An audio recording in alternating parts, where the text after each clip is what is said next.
नमस्कार मित्रों, मैं विनोद राजपूत बेसिक एस्ट्रोलॉजी में आपका स्वागत करता हूं। मित्रों, आज हम बात करने वाले हैं रत्नों के बारे में। जो रत्न होते हैं उस रत्न को धारण करके हम ऐसे ग्रह, जिस ग्रह की एनर्जी, जिस ग्रह की जो रश्मियां हैं हम पर नहीं आ पा रही है, जो लग्न कुंडली में जो ग्रह कमजोर है, उस ग्रह की पावर को इंक्रीज करने के लिए हम क्या करते हैं, रत्नों का सहारा लेते हैं। तो इन रत्नों को हमें किस फिंगर में धारण करना चाहिए और किस हैंड में धारण करना चाहिए, उसकी जानकारी मैं आज आप लोगों के लिए लेकर आया हूँ। तो जो बॉयज़ होते हैं उनको रत्न धारण करना चाहिए राइट हैंड में, और जो गर्ल होती है उनको हमेशा लेफ्ट हैंड में रत्नों को धारण करना चाहिए। ठीक है। तो ये जो हमारी हाथ होती है, इसे हथेली होती है, उसमें क्या होता है, कुछ रेखाएं बनी होती है। जैसे कि कुछ एक हृदय रेखा होती है, मस्तिष्क रेखा होती है, और क्या होती है, लाइफ लाइन होती है।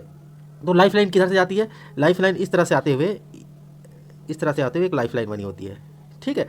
और उसके बाद क्या होती है, मस्तिष्क रेखा निकलती है। यहाँ से एक मस्तिष्क रेखा निकलती है, ऐसा मस्तिष्क रेखा कहा जाती है। जस्ट इधर से मस्तिष्क रेखा कहा जाती है। ठीक है। और उसके बाद क्या होती है, एक हार्ट रेखा होती है। वो यहाँ से निकल के ऐसी एक हार्ट रेखा होती है। तो इस तरह से रेखाएं बनी होती है, मुख्य रेखा होती है, इस तरह से रेखाएं बनी होती है। तो यहाँ पर जो ग्रह होते हैं, उन ग्रहों का एक पर्वत, जो भी हमारी फिंगर होती है उसके नीचे यहाँ पर एक पर्वत, जिसे हम मतलब हस्तरेखा विज्ञान में आपने देखा होगा, सूर्य पर्वत, गुरु पर्वत ऐसा कहा जाता है। तो वो ग्रहों की पोजीशन होती है। जैसे कि हम बात करते हैं यहाँ जो वो होता है, यहाँ बुध की पोजीशन होती है। ये जो हम लिटिल फिंगर होते हैं, जो सबसे छोटी उंगली होती है, उसके नीचे जस्ट यहाँ पे बुध की पोजीशन होती है। उसके पास जस्ट उसके बगल वाली फिंगर में यहाँ ये जो जगह होती है, ये सूर्य की होती है, यहाँ सूर्य। और उसके जस्ट मिडिल फिंगर की बात करें तो मिडिल फिंगर के नीचे जस्ट यहाँ पर ये शनि की पोजीशन होती है। ठीक है। उसके बाद शनि के जस्ट बगल वाले फिंगर में जाते हैं तो यहाँ पर ये फिंगर में क्या होती है, यहाँ बृहस्पति की पोजीशन होती है। ठीक है। और उसके बाद ये जो यहाँ जो जॉइंट है, कौन सा जॉइंट, ये जो मस्तिष्क रेखा और क्या जानती है, लाइफ लाइन जो जा रही है, इसके नीचे यहाँ ये जो पोजीशन होती है, ये मंगल की होती है। ठीक है।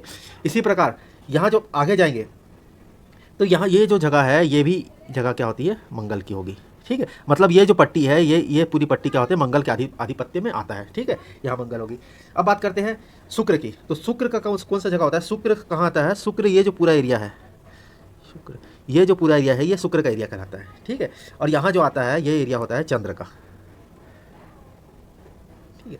तो ये जो हमारे हैंड होती है, हथेली होती है, उसमें ग्रहों की ऐसी पोजीशन आ जाती है। ठीक है। तो इसी ग्रहों के हिसाब से हम जो फिंगर में उनके रत्नों को धारण करते हैं। ठीक है। अब बात करें, अब यहाँ देखते हैं, यहाँ पर क्या है, बुध है। तो बुध के लिए हम क्या धारण करते हैं, पन्ना। तो इस लिटिल फिंगर में हम क्या करेंगे, यहाँ पे पन्ना रत्न को हमेशा इसी लिटिल फिंगर में ही, इस छोटी उंगली में ही धारण करते हैं। ठीक है। अब उसके बाद क्योंकि जस्ट यहाँ देख रहे हैं चंद्र की पोजीशन भी यहाँ है, तो चंद्र की पोजीशन में यहाँ है, तो इसके ऊपर जस्ट कौन सा पोजीशन आ रहा है, ये लिटिल फिंगर।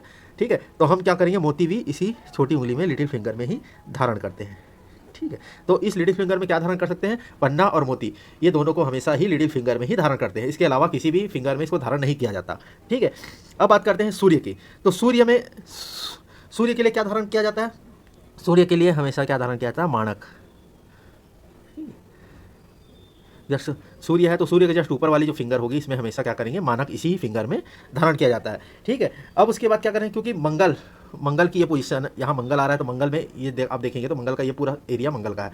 परंतु मंगल के लिए हम मुंगा क्या करते हैं, इस फिंगर में, जिसे सूर्य का मानक जिस फिंगर में धारण किया जाता है, इसी फिंगर में हम क्या करेंगे, मुंगा भी इसी फिंगर में धारण किया जाता है। ठीक है।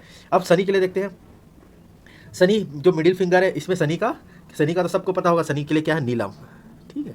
तो नीलम जो होगा, हम क्या करेंगे, मिडिल फिंगर में हमेशा क्या करेंगे, नीलम ही धारण करते हैं। ठीक है। अब उसके बाद हमने नीलम धारण कर दिया, परंतु जो शुक्र का जो रत्न है, शुक्र का रत्न क्या है, ओपल, वो भी हमेशा क्या करेंगे, हम यहाँ ओपल भी इसमें ही धारण करेंगे। ओपल भी हमेशा मिडिल फिंगर में ही धारण किया जाता है। ठीक है। ये है शुक्र का रत्न है।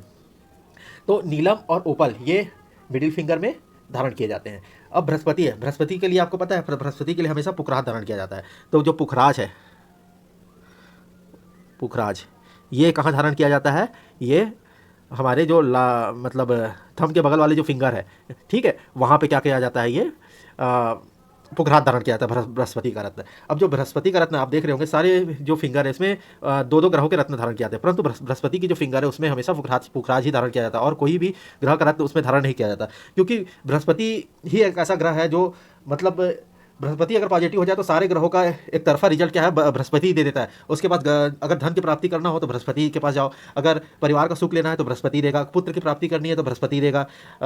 इसी प्रकार सारे मतलब जितने भी जो हमारे लाइफ में जो बेसिक चीज़ें हैं, वो सारी चीज़ें हमें सुख सुविधा मान सम्मान करना है तो वो बृहस्पति देगा, वो सारी चीज़ें बृहस्पति देता है। तो बृहस्पति एक ऐसा पावरफुल ग्रह है, तो वो अकेला ही सक्षम है सारे ग्रहों का रिजल्ट देने के लिए। इसीलिए बृहस्पति ही अकेला ही इस फिंगर में बृहस्पति के रत्न को धारण किया जाता है। ठीक है, अब आपने देख लिया पन्ना मोती धारण इसमें किया जाता है, मानक मुंगा।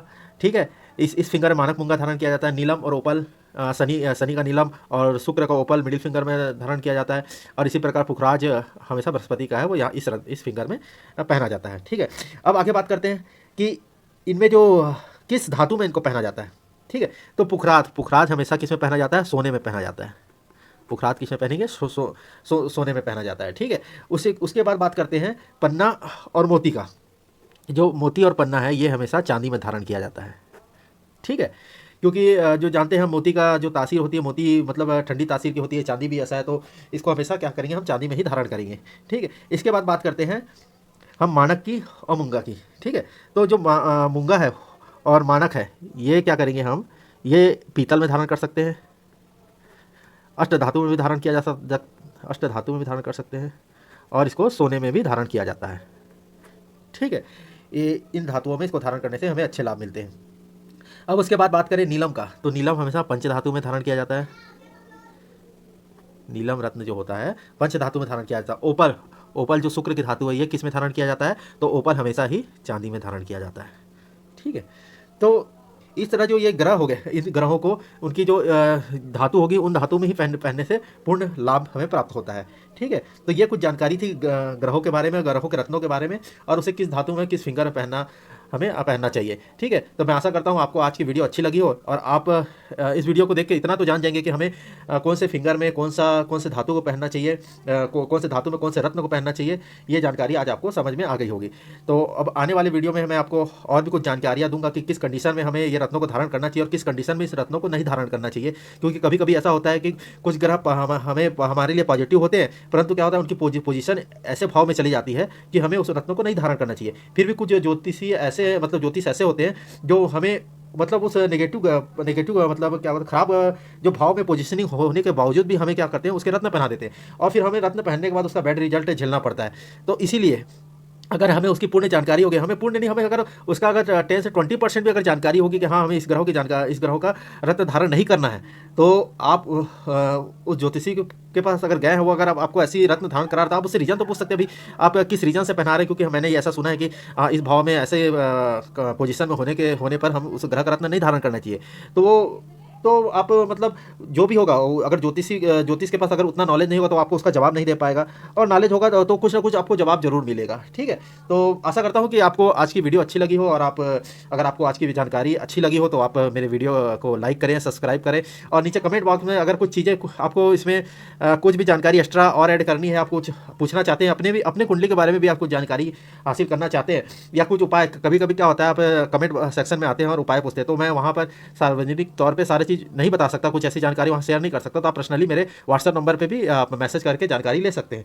ठीक है, तो आज रत्नों के बारे में जो आज वीडियो बनी है, तो आज के जो कमेंट बॉक्स में आपको कौन से रत्न धारण करने हैं उसके बारे में अगर आपको जानकारी लेनी है, तो आप कमेंट बॉक्स में अपनी कुंडली शेयर करके मुझसे पूछ सकते हैं कि आपके लिए कौन से जो रत्न है बेस्ट होगा, और मैं आपका उसका जवाब आपको जरूर दूंगा। ठीक है, तो मिलते हैं अगले वीडियो में। नमस्कार।